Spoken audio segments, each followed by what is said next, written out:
This week's episode of Pickleball Breakdown, we zoom in on Colorado Springs, Colorado, and a video sent to us by Michelle. Don't forget, you can send us your video too to pickleballbreakdown@gmail.com. And do you know what else Michelle did? She subscribed to the channel. You should probably do the same thing too.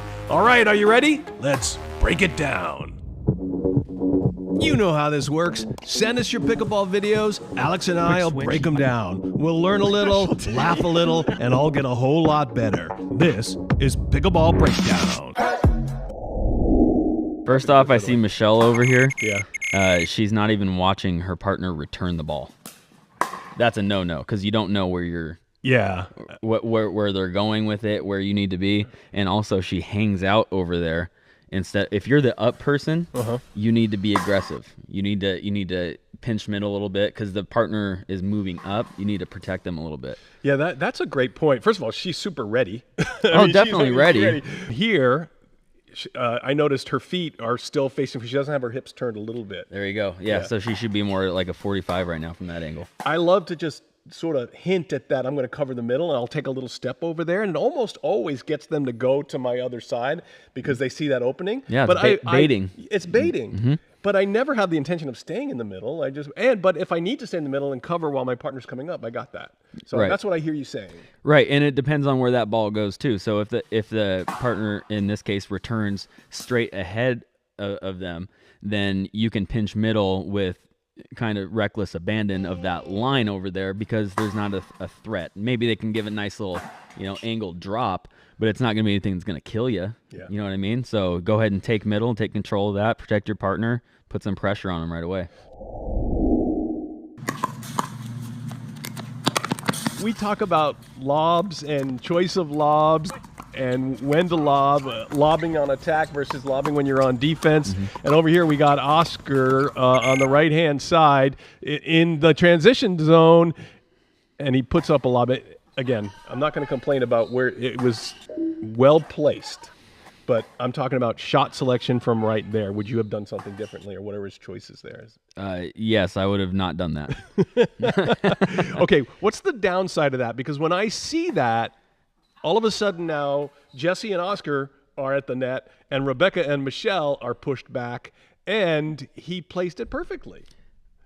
He placed it perfectly because it was misread. I think Michelle would probably agree with me that she would like that back, and she would have liked to move back and just clobber that. Because you have so much time to see what's going on if you lob from mid-court, and a pickleball court is not large, right? So as soon as I see that developing, I'm dropping back, and I'm just going to pound that thing. And maybe I have not seen Michelle play much, so I don't know how confident she is in her overhead abilities. If that were me, though, I'd be hitting that thing pretty hard. Moving on.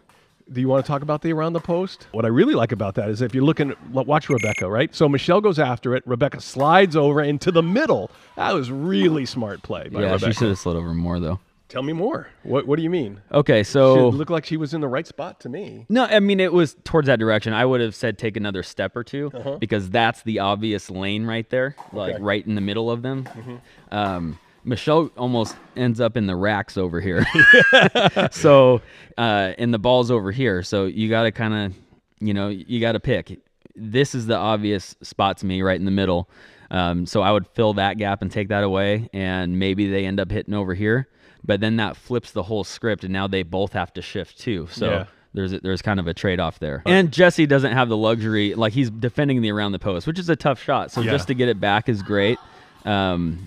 But I think, if he could probably go back and do it again, he would put that ball just where Michelle was, way over on that side. But I actually just mentioned that to a partner the other day because, again, when I play, you play with me in my head all the time.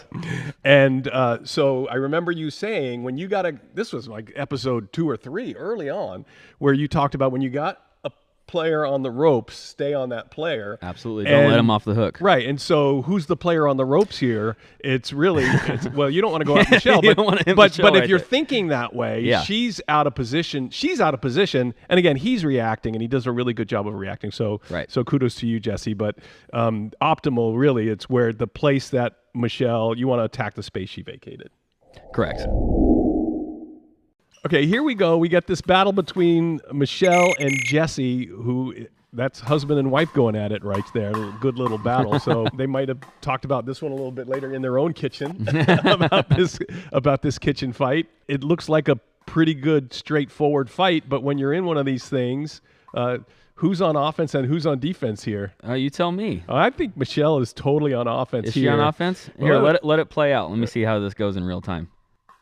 Well, she attacks. She's on the attack, but he's throwing some good counters. It looks like they're both on offense. Yeah, I don't know. It's pretty neutral. I will say that Michelle does turn her body to really favor that backhand. And so if I were Jesse there, I would have slowed that ball down and like just rolled it over here to behind her. Yeah. And then she's got to turn her whole body around to go get that ball. Okay. You're comfortable, right? Yeah. You have a nice chair there, wearing a nice Prince outfit. Yeah. Comfortable. You've had some snacks. No, I'm hungry. But but we're in we got a nice, comfortable sitting here looking at video. Right. Yeah, Michelle and Jesse didn't have that luxury. Hindsight's always 20/20. Right, I mean, it's like they're in a battle right there. So you so casually throw out this whole thing about Michelle turning her hips. And I'm like, but would you have seen that absolutely, in the heat of the battle? Absolutely, oh my gosh, absolutely. Okay, no. right. So the more experience you have in this game, the more the game slows down for you. You start seeing this ball, this little pickleball like a beach ball, and just floating through. I mean, it really does slow down because you see these scenarios played out over and over and over again, and then you start to become wise to it. So yes, I would see somebody's body position like that, and I would absolutely look to hit behind them. That's awesome. It's almost becomes a second nature then. It's instinctual for sure. Because you're not processing this all in your head. No, I'm not a smart man. I'm a Marine. You know that. Like my favorite flavor of crayon is red. So. How does one develop these instincts? Like I said, just seeing scenarios play out over and over. And honestly, watching people play, pickleball helps a lot because those are mental reps, and that counts for a lot. I'm sorry, you misspoke. You meant watching pickleball breakdown a lot. That's what I meant. That's what I thought you said. That's what I thought. That's what I heard. But getting out there and playing though is really the best thing. Try to challenge yourself, and you'll start to recognize these situations, and it will slow down for you the more you see it. Do you have a drill for firefights like this? I do.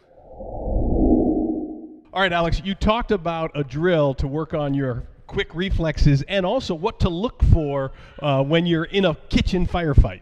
Right, so what I like to do to practice this is stand inside the kitchen, like just heels on the line basically, and just practice our hand speed going back and forth.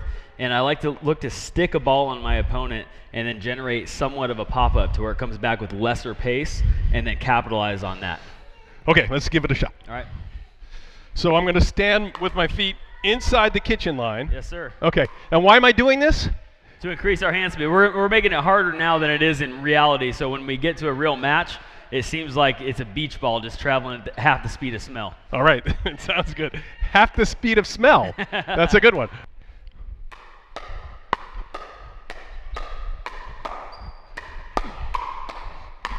Ah!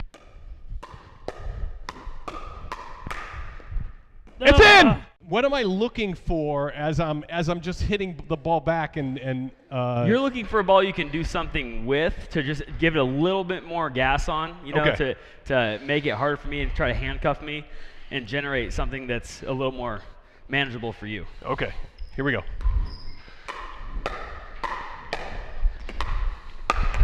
Well, yeah! That was pretty manageable. I won again! My turn. This guy's easy. All right, uh-oh. I think I'm in trouble. Oh, my God. So Rebecca puts up a meatball here. I mean, it's a high, lofty one. Let's see why. Go back. Let it play. Short hop. Short hops are going to hang up. Mm-hmm. Short hops are going to always have backspin, and it's going to just float and hang up high.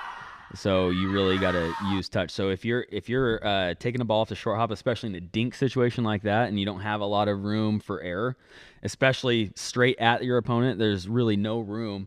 If you swing at all in combination with that short hop, it's really going to sit up nice for your opponent.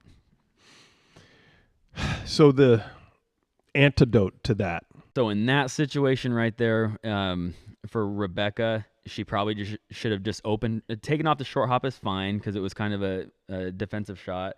Open up the paddle face, but just kind of block it. Don't give it any more juice. On the meatball shot that Oscar has, where did he go wrong? Where did he go wrong that he hit this ball out? Well, I think he was actually trying to kill Michelle. Well, she wasn't having any part of that. And I don't know how she saw that out. How did she called that out right away? Man, she just looked. Yeah, that's crazy. it might have been more out than what we can tell right here. Yeah, but that's true. Help Oscar out here. What's he got to do to get the winner? Because he had everything going for him. Well, he just goes at like 150%, which 70 or 80 is all he really needed. I have a saying I say a lot on the pickleball court was put that on sale. Put that shot on sale. Take 30%. Nice. That's a good one. I like that. I'm going to steal that. No. Yes.